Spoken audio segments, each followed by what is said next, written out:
உன் இதயம் காத்திருந்த அந்த இனிய செய்தி உன் காதில் விழுந்தவுடன் உன்னுடைய முகம் தானாகவே மலர்ந்து பூரிப்பை சந்திக்கும்.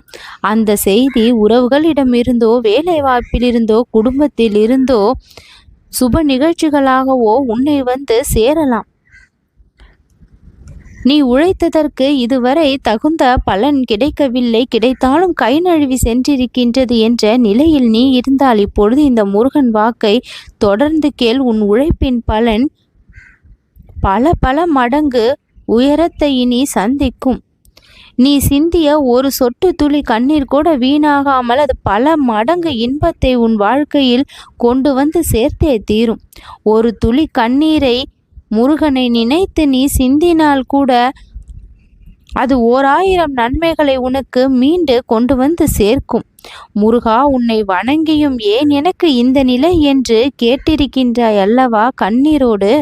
அந்த கண்ணீருக்கான விடையை எல்லாம் நான் இப்பொழுது நன்மைகளாக மாற்றி உன் கரங்களில் ஒப்படைக்கத்தான் வந்திருக்கின்றேன்.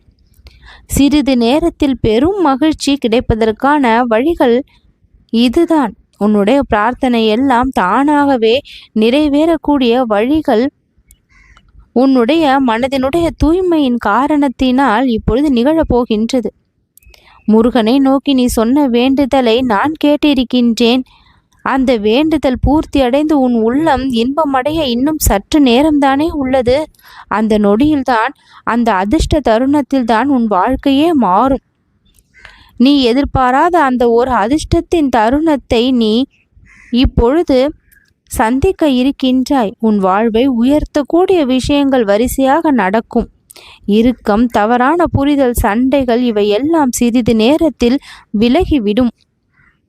ஒரு சில தவறான புரிதலின் காரணமாக நீ பல வாய்ப்பை இழந்திருக்கின்றாய். பிறரும் பல வாய்ப்புகளை உன்னிடமிருந்து இழந்திருக்கின்றார்கள். தவறான புரிதல்கள் எல்லாம் இப்பொழுது சரியான புரிதல்களாக மாறிவிடும். உன்னுடைய நீண்ட நாள் பிரச்சனைகளுக்கு இப்பொழுது நான் முடிவை கொடுத்து விட்டேன்.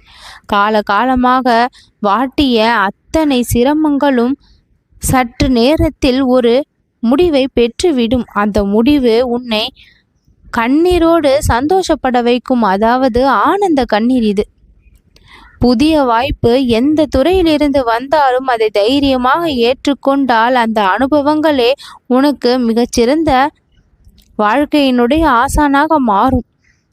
மிக பெரிய பூரிப்பு வெளி நிகழ்ச்சிகளில் மட்டும் கிடைப்பது இல்லை. உன்னுடைய உள்ளம் அது கண்ட கனவு, அதிலிருந்து புறப்படக்கூடிய ஒரு அமைதி, இதன் மூலமாகவும் அந்த பூரிப்பு ஏற்படும். நிம்மதியை நீ எங்கோ தேடுகின்ற, ஆனால் அந்த நிம்மதி உன்னிடம்தானே இருக்கின்றது.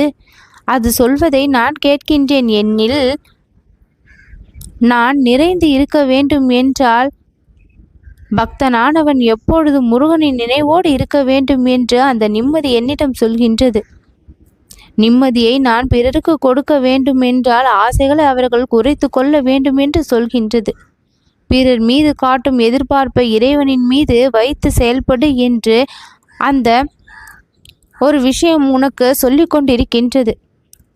நீ நிம்மதியாக வாழ வேண்டும் என்று நான் நினைக்கின்றேன். அந்த நிம்மதியை பல வழிகளில் இனிமேல் நான் உனக்கு பெற்று தருவேன். உள்ள அமைதியோடு கூடிய கொண்டாடக்கூடிய விஷயங்கள் மாபெரும் நன்மைகளாக உன் வீட்டு வாசலை சற்று நேரத்தில் தட்டும். நிம்மதி பிறக்கும், நல்லது நடக்கும்.